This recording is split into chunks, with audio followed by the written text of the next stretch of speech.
If I was versus if I were. Which is right? Hi, I'm Wasifa, and this is one of the trickiest questions in English.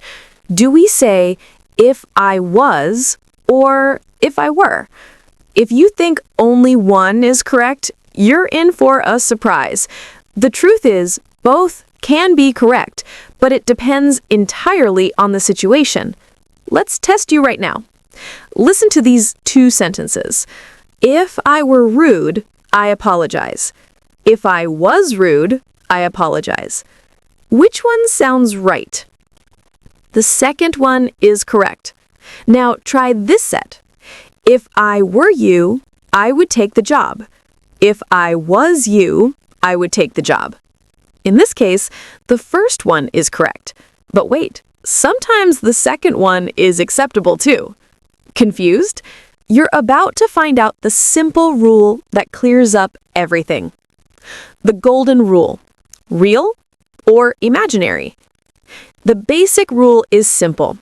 Ask yourself this question: is the situation real or imaginary?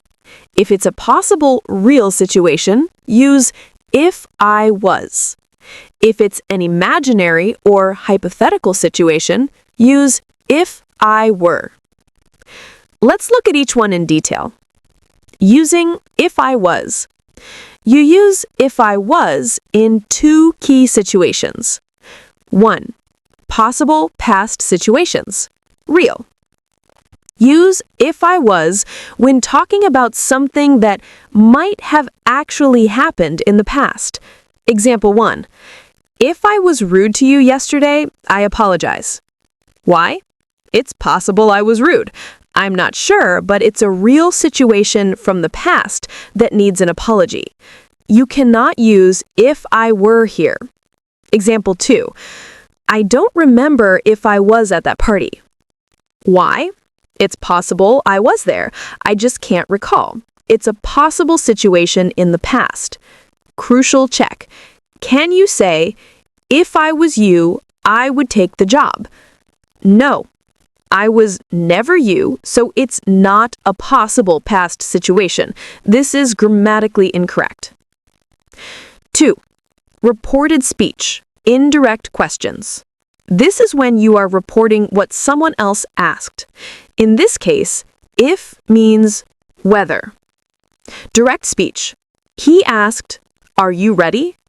Reported speech. He asked if I was ready. Why? This is not a conditional sentence. It's an indirect question. You must use was. Another example. I wondered if I was late. You would never say, I wondered if I were late. Using if I were, the subjunctive mood. If I were is the subjunctive mood of the verb to be, and we use it for situations that are imaginary, impossible, or hypothetical. This is the form you use for all persons. If I were, if he were, if she were, if they were. Notice how this is different from the simple past. I was, he was, she was. Example 1, the classic. If I were you, I would take the job. Why? I am not you. It's an impossible, imaginary situation. This is the grammatically correct choice. Example 2, a dream scenario. If I were rich, I would buy a sports car. Why? I'm not rich, so it's an imaginary wish. Example 3, changing the past. I would travel the world if I were younger. Why? I can't be younger now. It's a hypothetical change to reality. A note on casual English. While if I were is always the formally correct choice for imaginary situations, you will often hear people say, if I was, in casual, informal speech. If I was rich, I'd buy a car. Just remember, formal, tests, use if I were.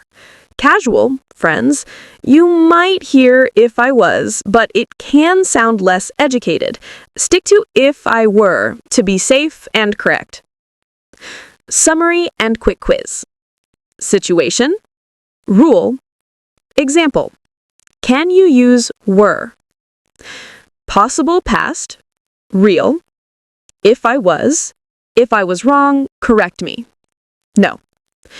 Reported speech, if I was, she asked if I was ready. No. Imaginary, hypothetical. If I were a bird, I'd fly. Yes, grammatically correct. It's easy to see why people get this wrong, because if I was covers 2 of the 3 main situations. Now let's test your understanding with a final quick quiz. Question 1. If I was wrong, please correct me. Or, if I were wrong, please correct me. Answer? If I was wrong. It's a possible, real situation. Question 2. If I was you, I would subscribe now. Or, if I were you, I would subscribe now. Answer? If I were you. It's an imaginary situation. Question 3. She asked if I was at the party, or she asked if I were at the party. Answer? She asked if I was at the party. It's reported speech. For extra practice and exercises, check out my website. It's 100% free. Thanks for watching, and I'll see you next time. Bye-bye.